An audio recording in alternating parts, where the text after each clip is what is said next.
हाय students, आपण पाठीमागच्या लेक्चरमध्ये बघितलेलं chemical properties of alkyl halide and aryl halide, त्याच्यामध्ये आपण बघितलेलं सबस्टिट्यूशन रिॲक्शन. आज आपण बघणार आहोत इलिमिनेशन रिॲक्शन. आता elimination reaction means what? The reaction in which molecule split into two fragments. ज्या रिॲक्शनमध्ये एका मोलेक्यूलचं विभाजन दोन मोलेक्यूलमध्ये होत असते त्याला आपण काय म्हणतोय? Elimination reaction. मग आता इलिमिनेशन रिॲक्शनमध्ये पहिली रिॲक्शन जी असते ती dehydrohalogenation reaction. When alkyl halide having at least one beta hydrogen atom is boiled with alcoholic solution of potassium hydroxide, it undergoes elimination reaction of hydrogen atom from beta carbon atom and halogen atom from alpha carbon atom, resulting formation of alkenes. Next आपण बघतो त्याच्यामध्येच example. This reaction is called as beta elimination reaction किंवा 1,2 elimination reaction. It involves elimination of halogen and beta hydrogen atom. Elimination of halogen and beta hydrogen atom. मग त्याच्यामध्ये for example बघितलं आपण काय? Base घेतला आपण, बेसवरती लोन पेअर आहे, electron rich spaces आहे. It react with alkyl halide in presence of aqueous KOH. It gives काय? अल्किन मिळाला आणि BH प्लस हलाइड ग्रुप तुमचा बाजूला पडला. मग आता इथं बेस मीन्स कोण घेतला? Alcoholic KOH. अल्कोहोलिक KOH जर तुम्ही पाण्यामध्ये टाकला तर K plus OH minus dissociation होत असते. मग हा K प्लस काय करतो? ह्या हॅलोजनला घेऊन KX स्वरूपात बाजूला पडला. आणि इथला जो काय बेस आहे, बेसमधला राहिलेला पार्ट कोणता? OH minus. हा OH मायनस इथल्या हायड्रोजनला घेऊन काय तुमच्या BOH मायनस किंवा तुमचा H2O पाण्याच्या स्वरूपात बाजूला पडला. आणि इथला carbon carbon single bond is converted into carbon carbon double bond. मग इथला हायड्रोजन जात असताना कार्बनचा इलेक्ट्रॉन ठेवून गेला, हॅलोजन जात असताना कार्बनचा इलेक्ट्रॉन ठेवून गेला. ऑलरेडी एक सिंगल बॉन्ड आहे, ह्या दोन इलेक्ट्रॉनमध्ये पुन्हा पेअरिंग झालं. Single bond is converted into double bond by dehydrohalogenation reaction. आता डिहायड्रो हॅलोजिनेशन म्हणजे काय? Removal of hydrogen and halogen in this reaction, म्हणून याला काय म्हटलं जातं? Dehydrohalogenation reaction. There are 2 or more non-equivalent beta hydrogen atom in the halide group. In this reaction gives mixture of two products. Thus 2-bromobutane on heating with alcoholic KOH gives mixture of but1ene and but2ene. मग आता for example जर बघितलं आपण हे structure बघतोय कशाचं आहे? 2-bromobutane. का तर 4 कार्बन ॲटमची चेन आहे म्हणून त्याला काय म्हटलं जातं? ब्युटेन. 2 नंबरच्या कार्बन ॲटमला ब्रोमीन जोडला आहे म्हणून याचं नाव काय झालं? IUPAC नाव 2-bromobutane. मग आता ज्या कार्बन ॲटमला हॅलोजन जोडला आहे तो कसा असतोय? अल्फा. आणि त्याच्या लगतचे कसे असतात? Beta carbon atom. मग आता इथं हा कार्बन ॲटमला दोन्ही बाजूनी काय इक्वेलंट कार्बन ॲटम जोडलेले आहेत. मग त्याला काय नाव देऊया आपण? एकाला दिलं β1 आणि दुसऱ्याला दिलं β2. म्हणजे इथं काय झाले? बीटा कार्बन ॲटमची संख्या किती झाली? 2. मग आता याच्यामध्ये हा 2-bromobutane जर आपण अल्कोहोलिक KOH बरोबर ट्रीट केला, पोटॅशियम हायड्रॉक्साईड बरोबर इन प्रेझेन्स ऑफ हीट. मग आता इथं दोन्ही पद्धतीनं हायड्रोजनचा लॉस होत असतोय. लॉस ऑफ β2 हायड्रोजन ॲटम आणि लॉस ऑफ β1 हायड्रोजन ॲटम. म्हणजे ह्या बाजूचा जर तुमचा हायड्रोजन निघून गेला, हॅलोजन आणि हायड्रोजन निघून गेला, but1ene तयार होत असतोय. कोण तयार झाला? इथला हॅलोजन ॲटम ब्रोमीन आणि इथला हायड्रोजन निघून गेला तर काय तयार झाला? but1ene. आणि ह्या ॲडजस्टंटच्या β1 कार्बन ॲटमचा हायड्रोजन आणि अल्फा कार्बन ॲटमचा हॅलोजन निघून गेला तर इथं कोण तयार झाला? but2ene. साईड प्रोडक्ट कोण बाजूला पडत असतोय? तुमचा KBr. मग आता इथं there is a possibility of 2 products. इथं काय? 2 प्रोडक्टची पॉसिबिलिटी आपल्याला नाकारता येत नाही. कशानुसार? According to the Saytzeff's rule. काय? According to the Saytzeff's rule. The different product of elimination not form in equal proportion. 2 but1ene आणि but2ene जे दोन्ही प्रोडक्ट मिळते ते त्यांचं प्रपोर्शन कसं असतं? असमान असते. एक जर 60% मिळाला तर एक किती प्रमाणात मिळतो? 40% प्रमाणात. हे कशावरून ठरवतोय आपण? सेट-झप्स रूल प्रमाणे. मग आता तिथं दिलेलं आहे बघा डार्क लाईनमध्ये, in dehydrohalogenation reaction the preferred product is that alkene which has greater number of alkyl group attached to the doubly bonded carbon atom. तुम्ही नॉर्मली बघता इलिमिनेशन रिॲक्शनमध्ये एका मोलिक्यूलचं फ्रॅगमेंटेशन 2 मोलिक्यूलमध्ये होत असते. का तर alkyl halide is converted into alkene by dehydrohalogenation reaction. आता डी मीन्स काय, टू रिमूव्ह. डी मीन्स काय, टू रिमूव्ह, काढून टाकणे. मग आता एक हायड्रोजन आणि हॅलोजन निघून गेल्यानंतर कार्बन कार्बन सिंगल बॉन्डचं रूपांतर कशामध्ये होत असते, कार्बन कार्बन डबल बॉन्डमध्ये. मग ह्या डिहायड्रोहॅलोजिनेशन होत असताना आता प्रत्येक वेळेसच काय एकच ग्रुप तयार होईल असं नाही. जर इक्विव्हॅलंट पोझिशनवरती जर हायड्रोजन आणि हॅलोजन असेल तर त्याचा ॲडजस्टंट β1 आणि β2 हॅलोजन ॲटम निघून जातो आणि तिथं 2 प्रोडक्टची पॉसिबिलिटी असते. मग आता ह्याच्यामध्ये जर बघितलं, Saytzeff's of elimination is preferred formation of more highly stabilised alkene during the elimination reaction. The stability of alkyl substituted alkene is. मग आता मोर सबस्टिट्यूटेड अल्काइल ग्रुप असलेला डबली बॉन्डेड जो कंपाऊंड आहे तो सेट्सअप रूलप्रमाणे काय असतोय, जास्तीत जास्त प्रोडक्ट देत असतोय. मग फॉर एक्झाम्पल ब्यूट 1 इन आणि ब्यूट 2 इनच्या बाबतीत जर बघितलं तर but 2 ene is the major product and but 1 is the minor product. मग फॉर एक्झाम्पल दिलेलं आहे इथं ऑर्डरमध्ये CR2 double bond CR2. R stands for इथं काय असतंय, alkyl group. R stands for काय, अल्काइल ग्रुप. म्हणजे डबली बॉन्डेड कार्बन ॲटमला ह्या बाजूनी 2 अल्काइल ग्रुप जोडलेत आणि ह्या बाजूनी 2 अल्काइल ग्रुप जोडलेले, म्हणून हा सगळ्यांच्यापेक्षा जास्त स्टेबल आहे. इथं एक अल्काइल ग्रुप कमी झाला, त्याच्यापेक्षा इथं 2 अल्काइल ग्रुप कमी झाले, त्याच्यापेक्षा इथं 3 अल्काइल ग्रुप कमी झाले, त्याच्यापेक्षा इथं 4 अल्काइल ग्रुप कमी झाले. ह्या पद्धतीने जर ऑर्डर बघितली आपण, काय जास्तीत जास्त अल्काइल ग्रुप असणारा ग्रुप कसा असतोय, मोर स्टेबल. आणि कमीत कमी अल्काइल ग्रुप डबल बॉन्डला अटॅच असतील तर तो कसा असतोय, लेस स्टेबल. मग आता इलिमिनेशन सबस्टिट्यूशन रिॲक्शन आपण गेल्या वर्षी 11वीमध्ये बघितलेलं आहे. त्याच्यानंतर नेक्स्ट रिॲक्शन आहे reaction with metal. Active metals like sodium, magnesium, calcium readily combine with alkyl chloride, alkyl bromide, alkyl iodide to form compound containing carbon metal bond. There are known as organometallic compounds. Reaction with magnesium first बघतोय आपण, काय reaction with magnesium. मग आता when alkyl halide treated with magnesium in a dry ether as a solvent it gives alkyl magnesium halide. आता magnesium जर बघितलं आपण, मॅग्नेशियमचा atomic number किती असतो, 12. इलेक्ट्रॉनिक कॉन्फिगरेशन जर बघितलं तर काय असतं, 2 8 2. काय मॅग्नेशियमच्या बाह्यतम कक्षेमधले 2 इलेक्ट्रॉन काय करावे लागतात, त्याला लॉस करावे लागतात. का तर 6 घेणं बरं पडत नाही, कुणी देत पण नाही, त्यामुळे त्याला स्टॅबिलिटीसाठी 2 इलेक्ट्रॉन लॉस करावे लागतात. त्यामुळे मॅग्नेशियमच्या डोक्यावरती नेहमी कसा असतोय, पॉझिटिव्ह चार्ज असतोय. काय मॅग्नेशियमच्या डोक्यावरती नेहमी कसा असणार आहे, पॉझिटिव्ह चार्ज. मग आता ह्या मॅग्नेशियमच्या डोक्यावरती पॉझिटिव्ह चार्ज आहे. हा मॅग्नेशियम जर अल्काइल हलाइड बरोबर ट्रीट केला इन प्रेझेन्स ऑफ ड्राय इथर, इथं कॅटॅलिस्ट कोण वापरलेला आहे, ड्राय इथर, तर आपल्याला कोण मिळतोय, अल्काइल मॅग्नेशियम हलाइड. आता मॅग्नेशियम ॲक्च्युली कसा असतोय, डायव्हॅलंट. त्याच्यावरती असणारे 2 पॉझिटिव्ह चार्ज, एक तो अल्काइल ग्रुपला इलेक्ट्रॉन देतोय, दुसरा हलाइड ग्रुपला देतोय. मग हा अल्काइल मॅग्नेशियम हलाइड जो तयार झालेला आहे त्याला काय म्हटलं जातं, ग्रिग्नार्स रिएजंट. ग्रिग्नारनं तयार केलेला रिएजंट आहे म्हणून त्याला नाव दिलं जातं ग्रिग्नार्स reagent.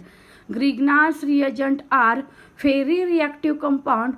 They react with water or compound containing hydrogen attached to electronegative element.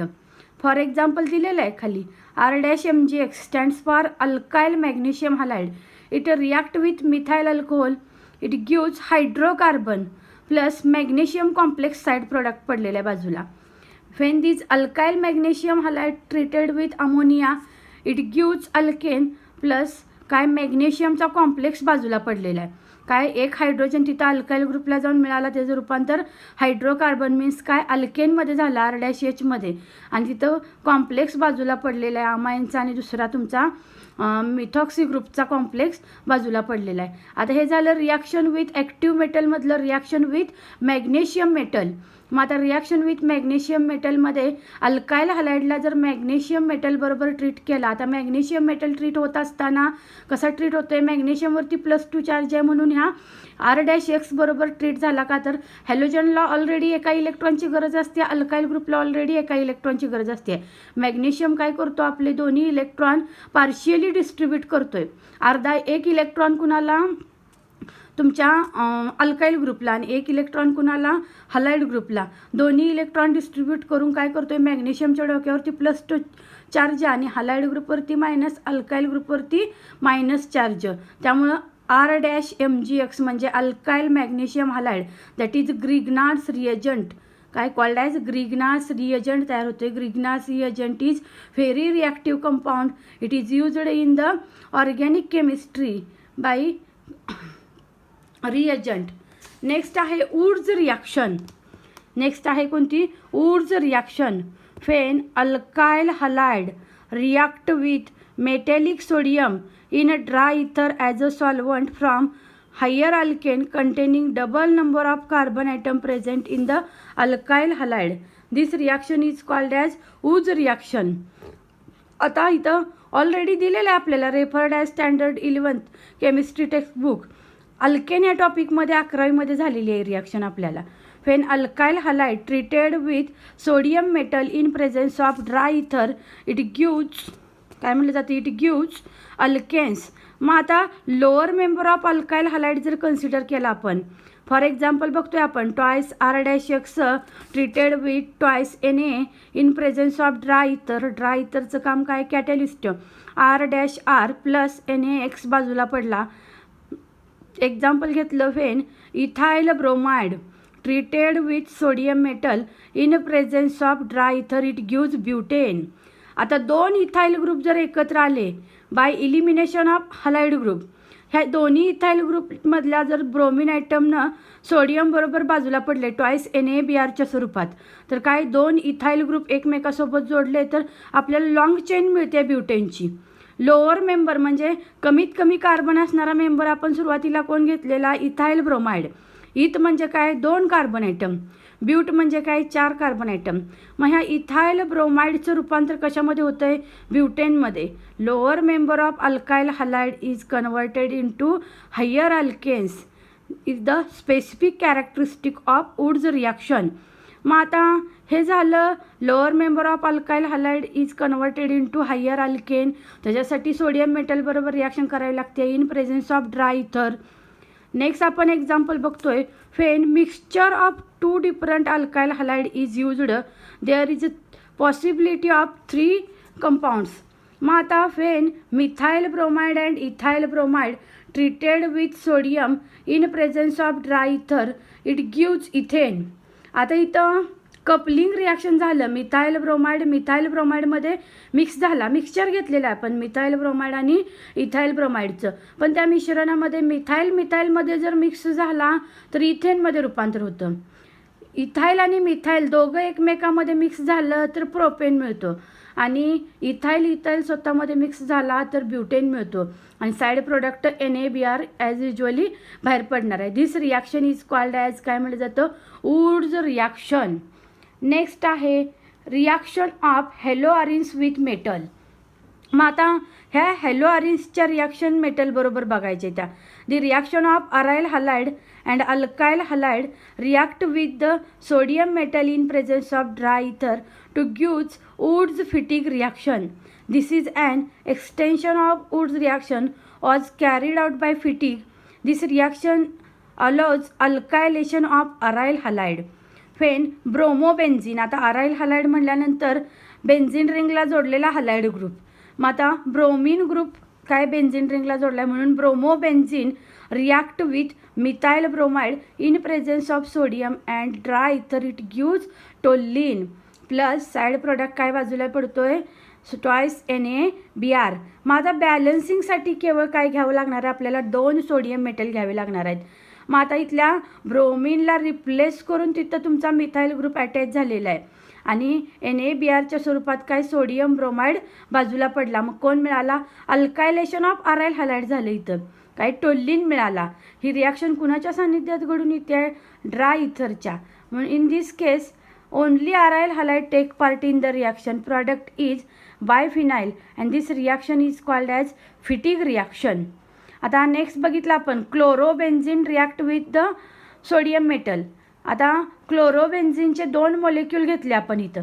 काही इथं किती घेतोय मॉलिक्यूल? 2 molecule of chlorobenzene. काही 2 molecule of chlorobenzene react with 2 molecule of sodium in presence of dry ether. It gives biphenyl plus side product कोण बाजूला पडतोय? Twice NaCl. त्याला काय म्हटलं जातं? फिटिग रिॲक्शन. काय? फिटिग reaction. Fan aryl halide shows low reactivity toward the nucleophilic substitution reaction. आता aryl halideच्या बाबतीत जर बघितलं, आता हे झालं कशाच्या बाबतीत? Elimination reaction. aryl halide जे आहेत ते न्यूक्लिओफिलिक सबस्टिट्यूशन रिॲक्शनच्या बाबतीत काय दाखवतात? Low reactivity. काय? Low reactivity. का बरं लो रिॲक्टिव्हिटी दाखवतात? Resonance effect and sp2 hybridised state of carbon atom. आता one of the lone pair of halogen atom in the conjugation with pi electron of the ring, example following deficient resonance structure can be written for the follow. Resonating structure जर बघितलं आपण, काय resonating स्ट्रक्चरमध्ये जर बघितलं, काय halogen item benzene रिंगमधल्या कार्बनला जोडलेला आहे. कार्बन सेंटर कसं असतंय? बेन्झिनमधला प्रत्येकी कार्बन ॲटम काय डबल बॉन्डशी जोडलेला आहे, म्हणून त्याचं नेचर कसं असतं? sp2 हायब्रिडायज्ड. का तर ॲज युजली आपल्याला माहीत आहे काय कार्बन कार्बन सिंगल बॉन्ड असेल sp3 hybridisation, carbon carbon double bond असेल sp2 hybridisation, carbon carbon triple bond असेल sp हायब्रिडायझेशन. मग आता क्लोरीन जर कन्सिडर केला तुम्ही तर क्लोरीनचा ॲटॉमिक नंबर किती आहे? 17. इलेक्ट्रॉनिक कॉन्फिगरेशन किती येतं? 2 8 7. मग क्लोरीनकडं बॉन्डिंगमध्ये भाग घेऊन 3 इलेक्ट्रॉनच्या जोड्या शिल्लक आहेत, म्हणजे 3 लोन पेअर शिल्लक आहेत.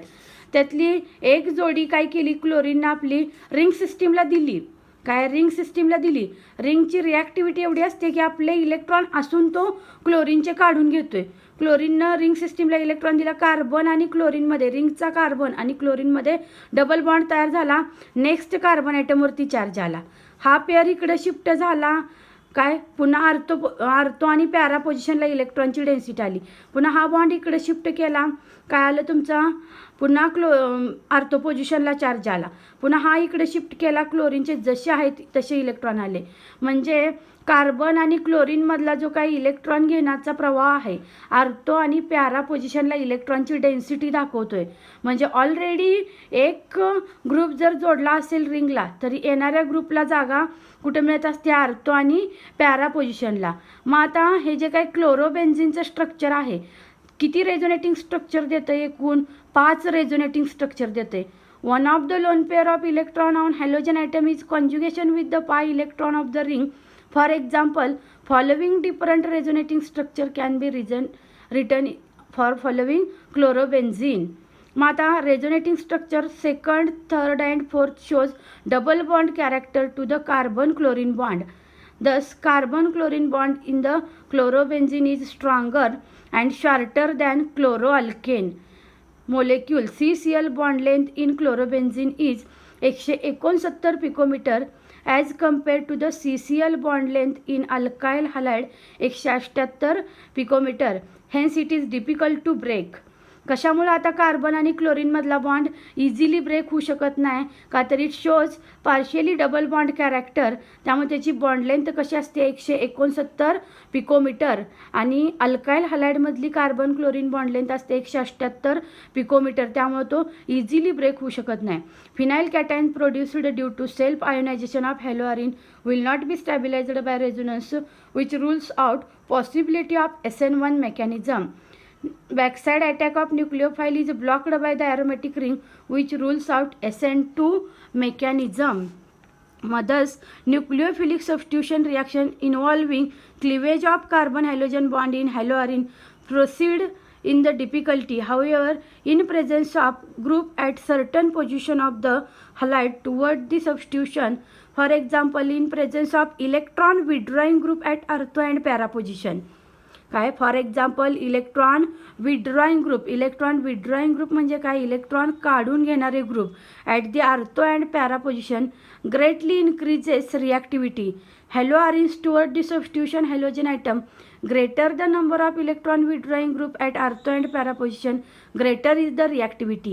When electron withdrawing group at meta position has practically no effect on the reactivity.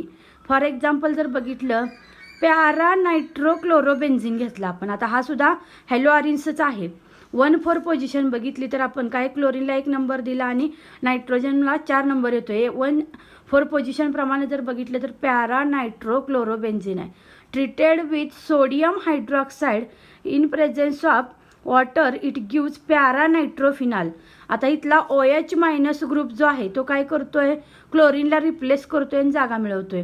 मग para nitrochlorobenzene is converted into para nitrophenol. 2,4 dinitrochlorobenzene. 1 2 3 4 5 6. इथं काय आता पोझिशन इथे 1 2 3 4 5 आणि 6. मग आता 2,4 डायनायट्रो, नाव काय त्याचं, 2,4 dinitro chlorobenzene. Treated with aqueous sodium carbonate at 403 kelvin temperature with water it gives 2,4 dinitrophenol. ह्या क्लोरीन ग्रुपला कोण रिप्लेस करतोय, तुमचा OH ग्रुप रिप्लेस करतोय आणि कोण मिळालं आपल्याला, 2,4 डायनायट्रोफिनॉल. हीच जर कंडिशन घेतली आपण, 2,4,6 ट्रायनायट्रोक्लोरोबेन्झिन. वॉर्म विथ वॉटर, फक्त पाण्याबरोबर वॉर्म केलं ह्याला. 2,4,6 trinitrochlorobenzene warm with water it gives 2,4 trinitrophenol. For example खाली कन्वर्जन दिलेलं आहे. कॅन यू रिकॉलमध्ये तुम्हाला ॲरोमॅटिक कंपाऊंडमध्ये गेल्या वर्षी पण झालेलं आहे. Chlorobenzene treated with 623 kelvin temperature with base at 300 atmospheric pressure and water. क्लोरोबेन्झिनचं रूपांतर कशामध्ये झालं, फिनॉलमध्ये. त्याच्यानंतर नेक्स्ट बघायचं आपल्याला electrophilic substitution reaction in aryl halide. आता ह्या इलेक्ट्रोफिलिक सबस्टिट्यूशन रिॲक्शनमध्ये aryl halide undergoes electrophilic substitution reaction slowly as compare to the benzene and resonance structure shows that electron density relatively more at ortho and para position. आपण पाठीमागं पण बघितलं आहे, aryl हलाइडचं resonating structure काय दाखवतं, electron density at ortho and para position with positive and negative inductive effect which deactivates the meta position. मग आता पहिली रिॲक्शन बघतोय त्याच्यामधली आपण halogenation reaction. This reaction carried out by reacting of haloarenes with halogen in presence of ferric salt or Lewis acid. मग आता example घेतलं आपण, chlorobenzene react with chlorine water in a presence of anhydrous FeCl3 it gives 1,4 dichlorobenzene or 1,2 dichlorobenzene. म्हणजे काय, ortho डायक्लोरोबेन्झिन आणि para डायक्लोरोबेन्झिन. मग आता ortho आणि पॅरामध्ये जर बघितलं तर para directing product as a major product. There is the possibility of 2 product. इथं पण काय, 2 प्रोडक्टची पॉसिबिलिटी आहे. मग आर्थो डायरेक्टिंग प्रोडक्ट कसा असतो इथं, मेजर, आणि आर्थो डायरेक्टिंग प्रोडक्ट कसा असतोय, मायनर, आणि पॅरा डायरेक्टिंग प्रोडक्ट कसा असतोय, मेजर. नेक्स्ट बघायचे आपल्याला nitration reaction. Nitration reaction is carried out heating with haloarenes with concentrated HNO3 in presence of sulphuric acid. त्याला काय म्हटलं जातं, HNO3 आणि सल्फ्युरिक ॲसिडचं मिक्सचर म्हणजे काय, नायट्रेटिंग मिक्सचर. त्यांचा रेशो कसा असतो, 1:2. 1% एवढ्या प्रमाणात जर नायट्रिक ॲसिड घेतलं तर त्याच्या दुप्पट काय घेतलं जातं, कॉन्सन्ट्रेटेड सल्फ्युरिक ॲसिड. मग ह्या नायट्रेटिंग मिक्सचरमधनं सुरुवातीला काय, NO2+ हा इलेक्ट्रोफाईल जनरेट होत असतोय. मग हा NO2+ इलेक्ट्रोफाईल रिंग सिस्टीमवरती अटॅक करत असताना एकतर आर्थो पोझिशनला करेल किंवा पॅरा. आर्थो मीन्स काय, 1-2 पोझिशन, आणि पॅरा मीन्स काय, 1-4 position. This chlorobenzene treated with nitrating mixture means काय, 1:2 रेशोमध्ये नायट्रिक ॲसिड आणि सल्फ्युरिक ॲसिड घेतलं जातं. मग इथं 2 प्रोडक्ट मिळाले आपल्याला. कोणता, 1-chloro-4 नायट्रोबेन्झिन आणि दुसरा मिळाला 1-chloro-2 नायट्रोबेन्झिन. मग आता इथं पण नेहमीप्रमाणे para directing product as the major product आणि ortho directing product as the minor product. मग आता नेक्स्ट आहे सल्फोनेशन रिॲक्शन. इलेक्ट्रोफिलिक सबस्टिट्यूशनमधली तिसरी रिॲक्शन आहे सल्फोनेशन रिॲक्शन. मग आता this sulphonation reaction is carried out by heating with haloarenes with fuming sulphuric acid. काय chlorobenzene treated with fuming sulphuric acid in presence of heat. Fuming म्हणजे काय, वाफाळलेलं. काय वाफाळलेलं सल्फ्युरिक ॲसिड 98% सल्फ्युरिक ॲसिड जे असते त्याच्याबरोबर जर क्लोरोबेन्झिनची रिॲक्शन केली तर आपल्याला तिथंही 2 प्रोडक्टची पॉसिबिलिटी आहे. 1 क्लोरोबेन्झिन सल्फॉनिक ॲसिड आणि 4 chlorobenzene sulphonic acid. There is the para directing product as the major product. This reaction is called as sulphonation reaction. इथं पण इलेक्ट्रोफिलिक सबस्टिट्यूशननुसार हायड्रोजनला रिप्लेस करून सल्फॉनिक ग्रुप अटॅच होत असते म्हणून याला म्हटलं जातं सल्फोनेशन रिॲक्शन. आणि लास्ट इलेक्ट्रोफिलिक सबस्टिट्यूशन रिॲक्शन आहे Friedel Craft reaction. It is carried out by treating haloarenes with alkyl chloride. काय it is carried out by treating haloarenes with alkyl chloride और acyl chloride in presence of anhydrous aluminium chloride as a catalyst. When chlorobenzene treated with methyl chloride in presence of anhydrous AlCl3, it gives 1 chlorotoluene and 4 chlorotoluene. काय म्हटलं जातं याला alkylation of the aryl halide. This reaction is called as Friedel Craft alkylation reaction. Next ह्याच्यातली last reaction आहे when chlorobenzene react with acyl chloride in presence of anhydrous aluminum chloride. It gives 1 chloroacetophenone and 4 chloroacetophenone. There is major product of 4 chloroacetophenone. This reaction is called as Friedel-Crafts alkylation and acylation reaction.